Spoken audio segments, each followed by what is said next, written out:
رمضان کے آخری 10 دنوں کا اعتکاف اسلام میں رحمانیت نہیں ہے، لیکن کبھی کبھی سب سے کٹ کے اپنے رب کے ساتھ جڑ جانا، کچھ رات کی عبادتیں، کچھ تنہائی کے اذکار، کچھ درود و سلام کا ذوق، یہ ان ساری خوبصورتیوں میں سے ایک خوبصورتی اعتکاف بھی ہے۔ اللہ کے پیارے رسول علیہ الصلوۃ والسلام ہمیشہ اعتکاف کرتے، اور حضرت عطا بن رباح رضی اللہ تعالیٰ عنہ کیسی خوبصورت بات ارشاد فرماتے ہیں، معتکف تو اس آدمی کی طرح ہے جیسے کسی بندے کو کسی کے ساتھ کوئی کام پڑ جائے نا، تو وہ جا کے اس کے دروازے پر بیٹھ جاتا ہے کہ جب تک میرا کام ہوگا نہیں میں جاؤں گا نہیں۔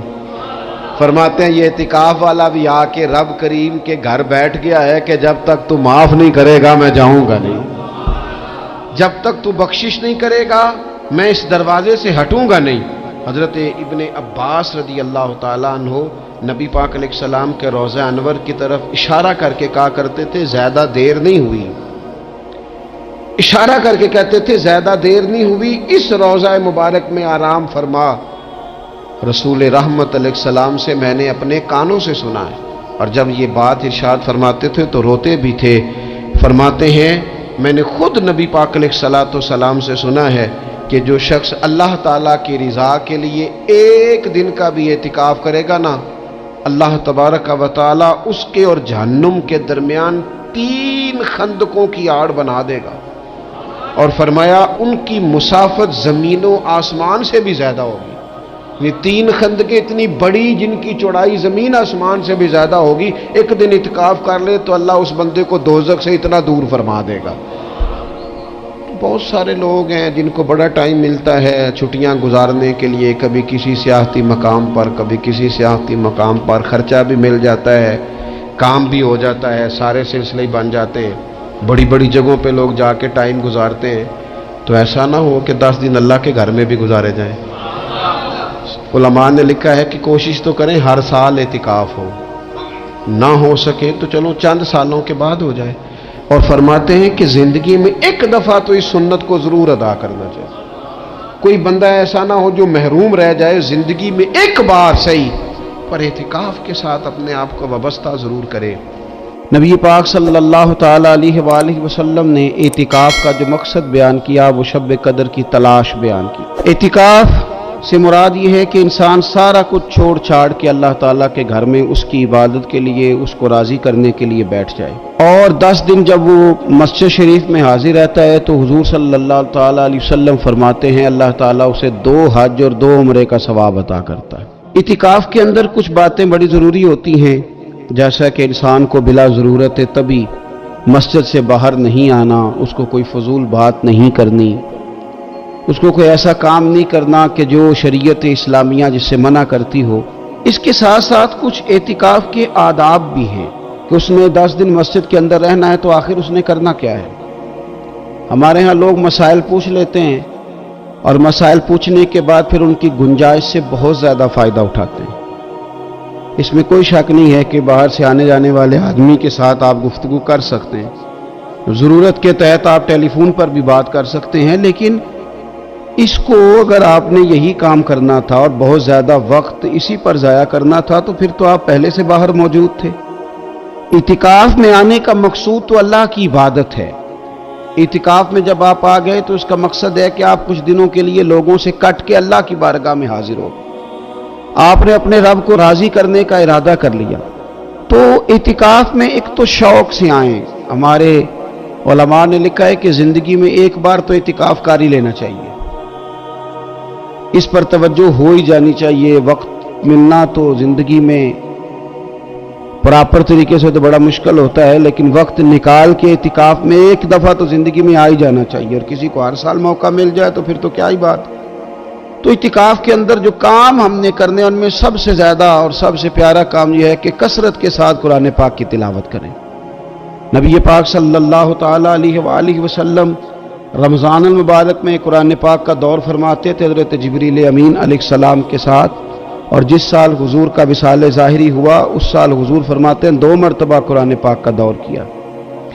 2 دفعہ حضور نے حضرت جبریل امین کو قرآن شریف سنایا، اور 2 دفعہ انہوں نے نبی پاک صلی اللہ علیہ وسلم کو سنایا۔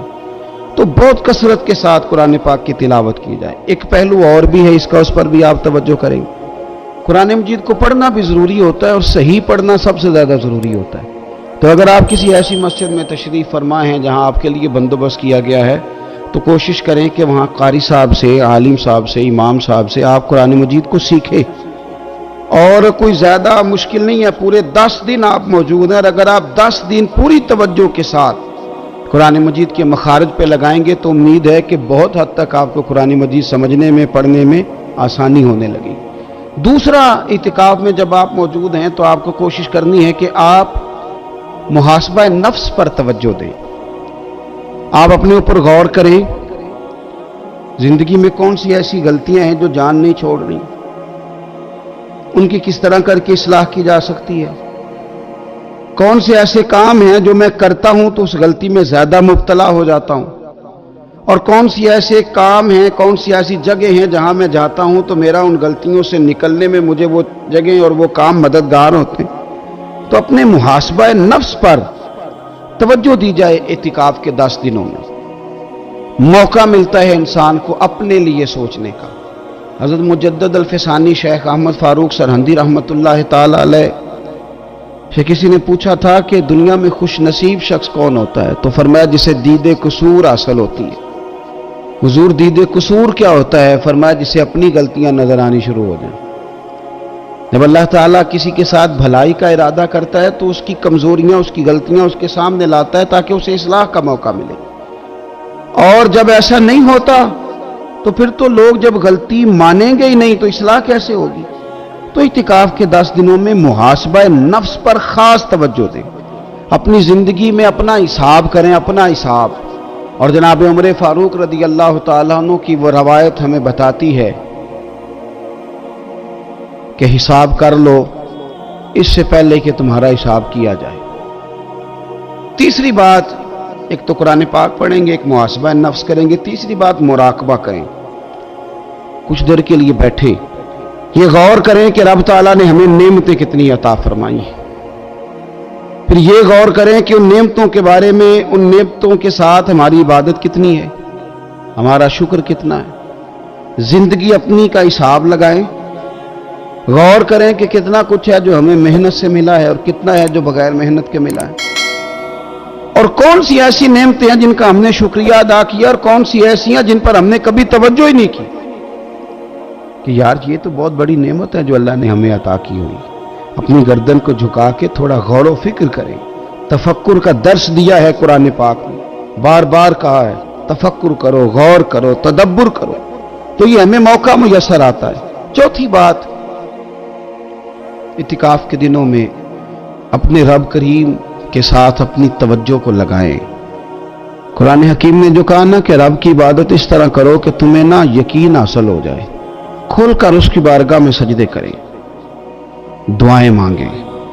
ہمارے صوفیہ فرماتے ہیں کہ ایک وقت آتا ہے کہ انسان کو خود اطمینان قلبی نصیب ہو جاتا ہے، اسے محسوس ہوتا ہے کہ واقعی میرا رب مجھ سے راضی ہے، اسے محسوس ہونے لگتا ہے کہ میں اپنے مالک کے قریب چلا گیا ہوں۔ وہ اس کثرت سے نفل پڑھتا ہے، اس ذوق کے ساتھ وہ اس کی بارگاہ میں دعائیں کرتا ہے، اس شوق کے ساتھ وہ تلاوت کرتا ہے، خود محسوس کرنے لگتا ہے کہ اب میرا دل لگنے لگ گیا ہے، اب میں دعا مانگتا ہوں تو مجھے لگتا ہے کہ قبولیت میری دعاؤں کے قریب آنے لگی ہے۔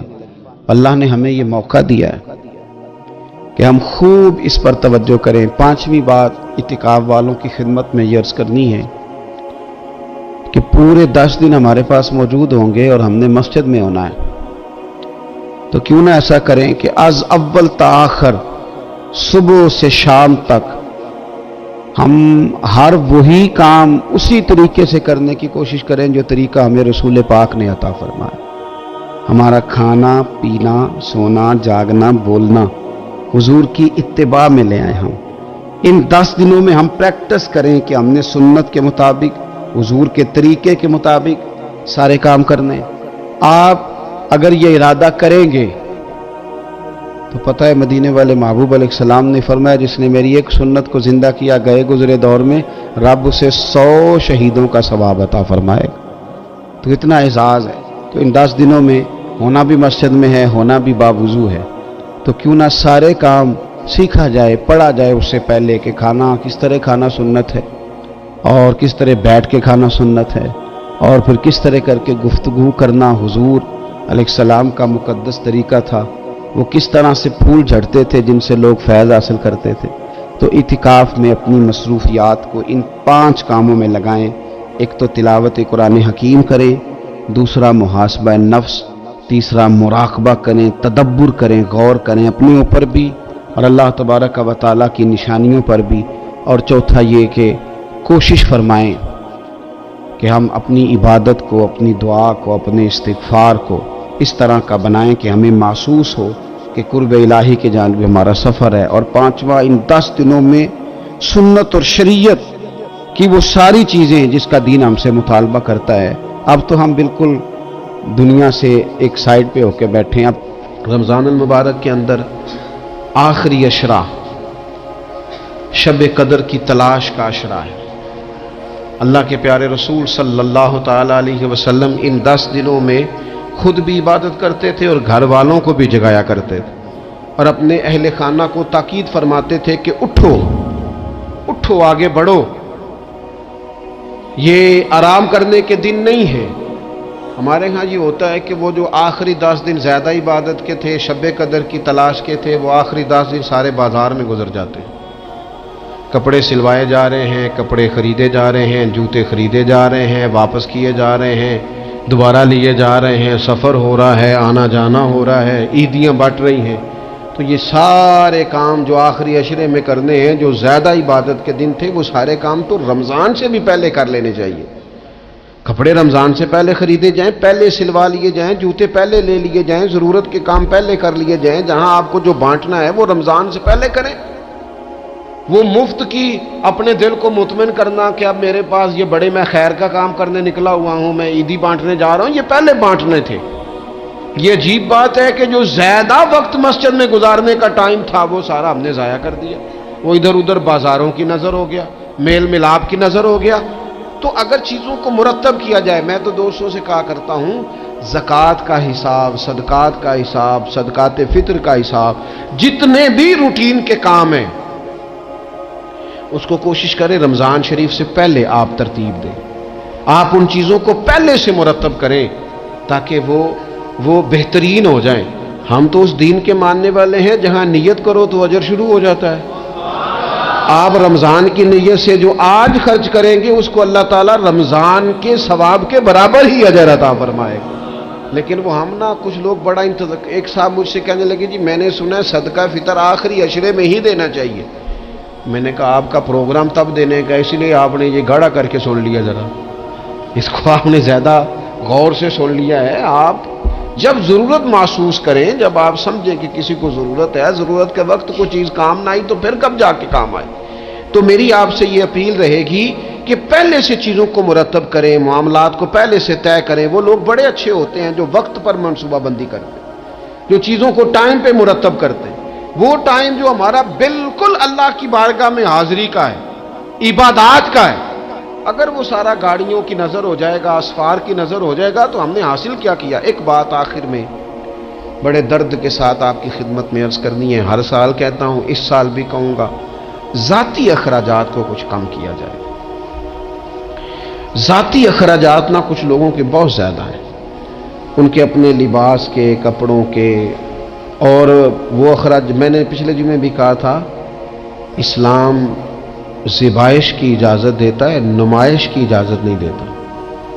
نمائش والے کام اگر تھوڑے چھوڑ دیے جائیں، کچھ بھی نہیں ہوتا۔ میں تو شاید اگر میں سینکڑوں کہہ دوں تو غلط نہیں ہوگا، لیکن 20 تو لوگ ایسے ضرور ہوں گے کہ جو عید ساری سو کے گزارتے ہیں، سارا دن سوئے رہتے ہیں۔ پتہ نہیں وہ اتنے مہنگے مہنگے کپڑے کس لیے خریدتے، عید کی نماز پڑھی سو گئے، اور بھئی آپ کا فون بند تھا، جی میں سو رہا تھا جی، تو بھئی وہ جو آپ نے 1.5 مہینہ درزی کے پاس آنا جانا لگایا، وہ کس مقصد کا؟ رات کوئی پہننا تھا، کوئی پرانا جوڑا پہن لیتے۔